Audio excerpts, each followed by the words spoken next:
le dernier épisode de l'étrange cas du Dr Jekyll et de Monsieur Hyde. Nous avions laissé l'histoire en plein milieu du dernier chapitre, la confession écrite du Dr Jekyll, et plus exactement, nous en étions au moment où il se rend compte que il a peut-être perdu le contrôle de sa transformation en Monsieur Hyde. Voilà, sans plus attendre, c'est parti! C'était la main d'Edward Hyde. Abasourdi, stupide d'étonnement, je la considérai pendant une bonne demi-minute avant que la terreur ne s'éveillât dans mon sein, aussi brusque et saisissante qu'un fracas de cymbales. M'élançant hors du lit, je courus au miroir. Au spectacle qui frappa mes regards, mon sang se changea en un fluide infiniment glacial et raréfié. Oui, je m'étais mise au lit Henry Jekyll et je me réveillais Edward Hyde. Comment expliquer cela, me demandai-je, et puis, avec un autre tressaut d'effroi, comment y remédier? La matinée était fort avancée, les domestiques levés, toutes mes drogues se trouvaient dans le cabinet, et à la perspective du long trajet, 2 étages à descendre, le corridor de derrière à parcourir, la cour à traverser à découvert, puis l'amphithéâtre d'anatomie, je reculais épouvanté. Il y avait bien le moyen de me cacher le visage, mais à quoi bon si j'étais incapable de dissimuler l'altération de ma stature? Et alors, avec un soulagement d'une douceur infinie, je me rappelai que les domestiques étaient déjà accoutumés aux allées et venues de me second moi. J'eus tout fait de me vêtir, tant bien que mal, avec des habits de ma taille, et de traverser la maison où Bradshaw ouvrit de grands yeux et se recula en voyant passer M. Hyde à pareille heure et en un si bizarre accoutrement. 10 minutes plus tard, le docteur Jekyll avait retrouvé sa forme propre et se mettait à table, la mine soucieuse, pour faire un simulacre de déjeuner. L'appétit me manquait totalement. Cette inexplicable aventure, cette subversion de mon expérience antérieure, semblait, tel le doigt mystérieux sur le mur de Babylone, tracer l'arrêt de ma condamnation. Je me mis à réfléchir plus sérieusement que je ne l'avais encore fait aux conséquences possibles de ma double vie. Cette partie de moi-même que j'avais le pouvoir de projeter au dehors avait en ces temps derniers pris beaucoup d'exercice et de nourriture. Il me semblait depuis peu que le corps d'Edward Hyde augmentait de taille et que j'éprouvais sous cette forme un afflux de sang plus généreux. Le péril m'apparut. Si cette situation se prolongeait, je risquais fort de voir l'équilibre de ma nature détruit de façon durable et le pouvoir de transformation volontaire aboli. La personnalité d'Edward Hyde remplacerait la mienne irrévocablement. L'action de la drogue ne se montrait pas toujours également efficace. Une fois, dans les débuts de ma carrière, elle avait totalement trompé mon attente. Depuis lors, je m'étais vu contraint en plus d'une occasion de doubler et une fois même, avec un risque de mort infini, de tripler la dose. Et ces rares incertitudes avaient seules jusqu'alors jeté une ombre sur mon bonheur. Mais ce jour-là, et à la lumière de l'accident du matin, je fus amené à découvrir que, tandis qu'au début la difficulté consistait à dépouiller le corps de Jekyll, elle s'était depuis peu, par degrés mais de façon indiscutable, reportée de l'autre côté. Tout donc semblait tendre à cette conclusion, savoir que je perdais peu à peu la maîtrise de mon moi originel et supérieur pour m'identifier de plus en plus avec mon moi second et inférieur. Entre les deux, je le compris alors, il me fallait opter. Mes deux natures possédaient en commun la mémoire, mais toutes leurs autres facultés étaient fort inégalement réparties entre elles.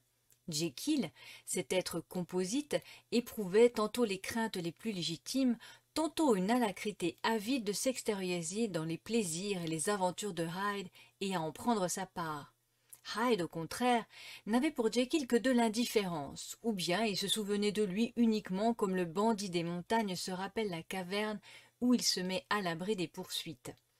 L'affection de Jekyll était plus que paternelle, l'indifférence de Hyde plus que filiale. Remettre mon sort à Jekyll, c'était mourir à ces convoitises que j'avais toujours caressées en secret et que j'avais depuis peu laissé se développer. Le confier à Hyde, c'était mourir à mes intérêts et aspirations et devenir d'un seul coup et à jamais un homme méprisé et sans amis. Le marché pouvait sembler inégal, mais une autre considération pesait dans la balance. Tandis que Jekyll ressentirait cruellement les feux de l'abstinence, Hyde ne s'apercevrait même pas de tout ce qu'il aurait perdu. En dépit de l'étrangeté de ma situation, les termes de ce dilemme sont aussi vieux et aussi banals que l'humanité. Ce sont des tentations et des craintes du même genre qui décident du sort de tout pécheur aux prises avec la tentation. Et il advint de moi, comme il advient de la plus grande majorité de mes frères humains, que je choisis le meilleur rôle mais que je manquais finalement d'énergie pour y persévérer. Oui, je préférais être le docteur vieillissant et insatisfait, entouré d'amis et nourrissant d'honnêtes espérances, et je dis un adieu définitif à la liberté, à la relative jeunesse, à la démarche légère, au sang ardent et au plaisir défendu que j'avais goûté sous le déguisement de Hyde. Ce choix n'allait peut-être pas sans une réserve tacite, car pas plus que je ne renonçais à la maison de Soho, je ne détruisis les vêtements d'Edward Hyde qui restaient toujours près dans mon cabinet. Durant 2 mois, cependant, je restai fidèle à ma résolution. Durant 2 mois, l'austérité de ma vie dépassa tout ce que j'avais réalisé jusque-là, et je goûtai les joies d'une conscience satisfaite. Mais le temps vint peu à peu amortir la vivacité de mes craintes. Les éloges reçus de ma conscience m'apparurent bientôt comme allant de soi. Je commençai à être tourmenté d'affres et d'ardeur, comme si Hyde s'efforçait de reconquérir la liberté. Si bien qu'à la fin, en une heure de défaillance morale, je mictionnai à nouveau et absorbai le breuvage transformateur. Je ne pense pas, lorsqu'un ivrogne s'entretient de son vice avec lui-même, qu'il soit affecté une fois sur 500 par les dangers auxquels l'expose sa bestiale insensibilité physique. Moi non plus, de tout le temps que j'avais réfléchi à ma situation, je n'avais guère tenu compte de l'entière insensibilité morale et de l'insensée propension au mal qui étaient les caractères dominants d'Edward Hyde. Ce fut pourtant de là que me vint le châtiment. Mon démon intime avait été longtemps prisonnier. Il s'échappa en rugissant. Je ressentis, à peine le breuvage absorbé, une propension au mal plus débridée, plus furieuse. C'est à ce fait que j'attribue l'éveil en mon âme de la tempête d'impatience avec laquelle j'écoutais les politesses de mon infortunée victime.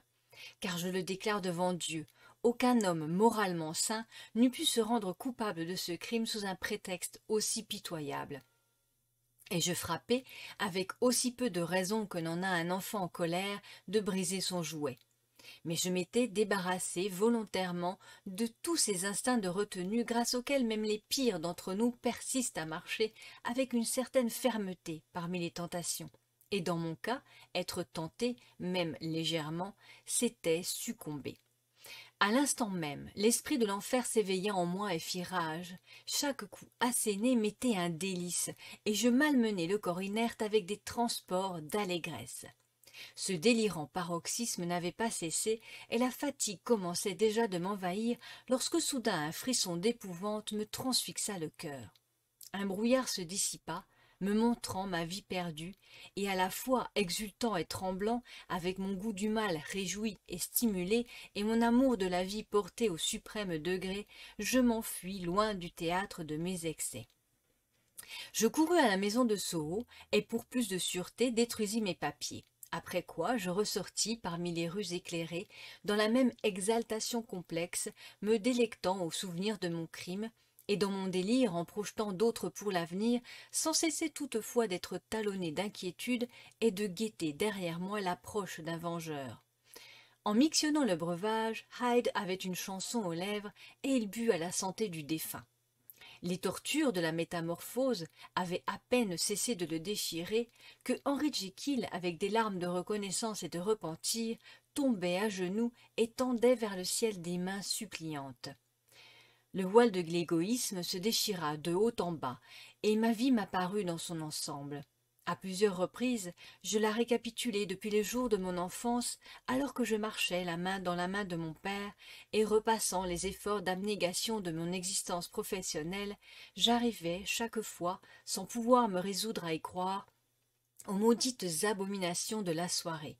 J'en hurlais presque, je m'évertuais avec des larmes et des prières à écarter la foule d'images hideuses dont me harcelait ma mémoire. Mais toujours, entre mes supplications, l'horrible face de mon iniquité me regardait jusqu'au fond de l'âme. Enfin, L'acuité de ce remords s'atténua peu à peu et fit place à une sensation de joie. Le problème de ma conduite était résolu. Désormais, il ne pouvait plus être question de Hyde, et bon gré, mal gré, je m'en voyais réduit à la meilleure part de mon être. Oh, combien je me réjouis à cette idée! Avec quelle humilité volontaire j'embrassais à nouveau les contraintes de la vie normale, avec quel sincère renoncement je fermai la porte par laquelle j'étais si souvent sorti et rentré, et en écrasai la clé sous mon talon. Le lendemain, j'appris la nouvelle que le meurtrier avait été reconnu, que le monde entier savait Hyde coupable et que sa victime était un homme haut placé dans la considération publique. Je crois bien que je fus heureux de l'apprendre, heureux de voir mes bonnes résolutions ainsi fortifiées et gardées par la crainte de l'échafaud. Jekyll était maintenant mon unique refuge, que Hyde se fit voir un seul instant et tous les bras se lèveraient pour s'emparer de lui et le mettre en pièces. Je résolus de racheter le passé par ma conduite future, et je puis dire en toute sincérité que ma résolution produisit de bons fruits. Vous savez vous-même avec quelle ardeur je travaillai durant les derniers mois de l'année passée à soulager les misères. Vous savez que je fis beaucoup pour mon prochain, et que mes jours s'écoulèrent tranquilles et même heureux. Car je ne puis pas vraiment dire que cette vie de bienfait et d'innocence me pesa. Je la goûtais au contraire chaque jour davantage, mais je restais sous la malédiction de ma dualité. Et lorsque le premier feu de mon repentir s'atténua, le côté inférieur de mon moi, si longtemps choyé, si récemment enchaîné, se mit à réclamer sa liberté. Ce n'était pas que je songeasse à ressusciter Hyde, cette seule idée m'affolait. Non, c'était dans ma propre personne que j'étais une fois de plus tenté de biaiser avec ma conscience, et ce fut en secret, comme un vulgaire pécheur, que je finis par succomber aux assauts de la tentation. Il y a un terme à toute chose. La mesure la plus spacieuse déborde à la fin, et cette brève concession à mes instincts pervers détruisit finalement l'équilibre de mon âme. Pourtant, je n'en fus pas alarmé. La chute me semblait naturelle, comme un retour aux temps anciens qui précédèrent ma découverte. C'était par une belle journée limpide de janvier. Le sol restait humide aux endroits où le verglas avait fondu, mais on ne voyait pas un nuage au ciel. Regent's Park s'emplissait de gazouillements et il flottait dans l'air une odeur de printemps. Je m'installai au soleil, sur un banc. L'animal en moi léchait des bribes de souvenirs. Le côté spirituel somnolait à demi, se promettant une réforme ultérieure, mais sans désir de l'entreprendre. Après tout, me disais-je, je suis comme mes voisins, et je souriais en me comparant aux autres, en comparant ma bonne volonté agissante avec leur lâche et vile inertie. Et à l'instant même de cette pensée vaniteuse, il me prit un malaise, une horrible nausée accompagnée du plus mortel frisson. Ces symptômes disparurent, me laissant affaibli, et puis à son tour, cette faiblesse s'atténua. Je commençai à percevoir un changement dans le ton de mes pensées, une plus grande hardiesse, un mépris du danger, une délivrance des obligations du devoir. J'abaissai les yeux. Mes vêtements pendaient informes sur mes membres rabougris, la main qui reposait sur mon genou était noueuse et velue. J'étais une fois de plus Edward Hyde. Une minute plus tôt, l'objet de la considération générale, je me voyais riche, aimé, la table mise m'attendait dans ma salle à manger. Et maintenant, je n'étais plus qu'un vil gibier humain pourchassé, sans gîte, un assassin connu, destiné au gibet. Ma raison vacilla, mais sans m'abandonner entièrement. J'ai plus d'une fois observé que sous ma seconde incarnation, mes facultés semblaient aiguisées à un degré supérieur, et mes énergies plus tendues et plus souples. Il en résulta que là où Jekyll aurait peut-être succombé, Hyde s'éleva à la hauteur des circonstances. Mes drogues se trouvaient sur l'une des étagères de mon cabinet. Comment faire pour me les procurer? Tel était le problème que, me pressant le front à deux mains, je m'efforçai de résoudre. La porte du laboratoire, je l'avais fermée. Si je cherchais à y entrer par la maison, mes propres serviteurs m'enverraient à la potence. Je vis qu'il me fallait user d'un intermédiaire et songer à l'anion. Comment le prévenir? Comment le persuader? En admettant que je ne me fisse pas prendre dans la rue, comment arriver jusqu'à chez lui? Et comment réussir, moi, visiteur, inconnu et déplaisant, à persuader l'illustre médecin de cambrioler le sanctuaire de son collègue, le docteur Jekyll? Je me souvins alors que de ma personnalité originale quelque chose me restait, je possédais encore mon écriture. Dès que j'eus conçu cette étincelle initiale, la voie que je devais suivre s'illumina de bout en bout. En conséquence, j'ajustai mes habits du mieux que je pus et, arrêtant un cab qui passait, me fis conduire à un hôtel de Portland Street dont par hasard je me rappelais le nom. À mon aspect, qui était en effet grotesque malgré la tragique destinée que recouvraient ces dehors, le cocher ne put contenir son hilarité. Dans une bouffée de rage démoniaque, je me rapprochai en grinçant des dents, et le sourire se figea sur ses traits, heureusement pour lui, et non moins heureusement pour moi-même, car un instant de plus et je le tirais à bas de son siège. À l'hôtel, dès mon entrée, je jetai au cours de moi des regards si farouches que le personnel en frémit, et sans oser même échanger un clin d'œil en ma présence, on prit mes ordres avec obséquiosité, et me conduisant à un salon particulier, on m'y apporta aussitôt de quoi écrire. Hyde en péril de mort était un être nouveau pour moi. Agité d'une colère désordonnée, il n'eût reculé devant aucun crime et n'aspirait qu'à infliger de la douleur. Mais la créature n'était non moins astucieuse. D'un grand effort de volonté, elle maîtrisa sa rage, composa ces deux importantes missives, l'une pour la Nyonne, l'autre pour Poole, et, afin d'obtenir la preuve matérielle de leur expédition, donna l'ordre de les faire recommander. Après quoi, Hyde resta toute la journée assis devant le feu à se ronger les ongles dans le salon particulier. Il y dîna seul avec ses craintes, servi par le garçon qui tremblait visiblement sous son regard. Et lorsque la nuit fut tout à fait tombée, il partit de là tassé dans le fond d'un cab fermé et se fit conduire de côté et d'autre par les rues de la ville. Il, dis-je, et non pas je. Ce fils de l'enfer n'avait plus rien d'humain. Rien ne vivait en lui que la peur et la haine. À la fin, s'imaginant que le cocher concevait peut-être des soupçons, il renvoya le cab et s'aventura à pied, affublé de ses habits incongrus qui le désignaient à la curiosité au milieu de la foule nocturne, tandis que ces deux viles passions faisaient en lui comme une tempête. Il marchait vite, foyé par ses craintes, parlant tout seul, cherchant les voies les moins fréquentées, comptant les minutes qui le séparaient encore de minuit. À un moment donné, une femme l'aborda, lui offrant, je crois, des boîtes d'allumettes. Il la frappa au visage et elle prit la fuite. Lorsque je revins à moi chez Lannion, l'horreur que j'inspirais à mon vieil ami m'affecta un peu. Je ne sais. En tout cas, ce ne fut qu'une goutte d'eau dans la mer, à côté de la répulsion avec laquelle je me remémorais ces heures. Un changement s'était produit en moi. C'était non plus la crainte du gibet, mais bien l'horreur d'être Hyde qui me déchirait. Je reçus comme dans un songe les malédictions de Lannion. Comme dans un songe, je regagnai ma demeure et me mis au lit. Je dormis après cette accablante journée d'un sommeil dense et poignant que ne réussissait pas à interrompre les cauchemars qui me tordaient. Je m'éveillai le matin, brisé, affaibli, mais apaisé. Je ne cessais pas de haïr et de craindre la pensée de la bête assoupie en moi, mais j'étais une fois de plus chez moi, dans ma propre demeure, et à portée de mes drogues. Et ma reconnaissance à l'égard de mon salut brillait dans mon âme d'un éclat rivalisant presque avec celui de l'espérance. Je me promenais à petits pas dans la cour après le déjeuner, humant avec délice la froideur de l'air, quand je fus envahi à nouveau par ces indescriptibles symptômes annonciateurs de la métamorphose. Et je n'eus que le temps de regagner l'abri de mon cabinet avant d'être à nouveau en proie aux rages et aux passions délirantes de Hyde. Il me fallut, en cette occasion, doubler la dose pour me rappeler à moi-même. Hélas, 6 heures plus tard, comme j'étais assis à regarder tristement le feu, les douleurs me reprirent et je dus une fois encore avoir recours à la drogue.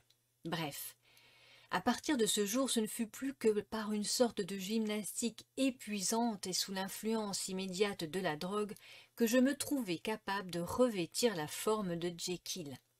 À toute heure du jour et de la nuit, j'étais envahi du frisson prémonitoire.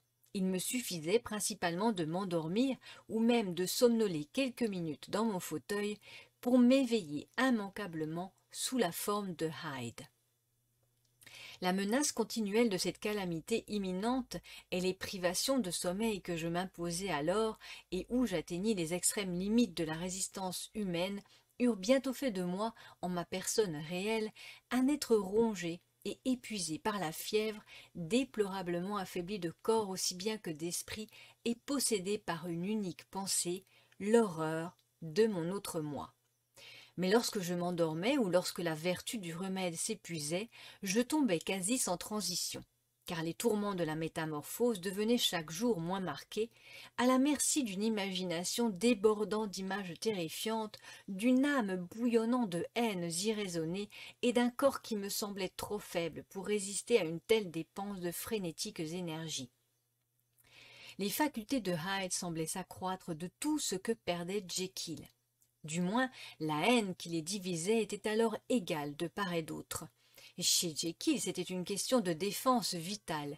Il connaissait qui partageait avec lui quelques-uns des phénomènes de la conscience, et qui serait sa cohéritière à une même mort.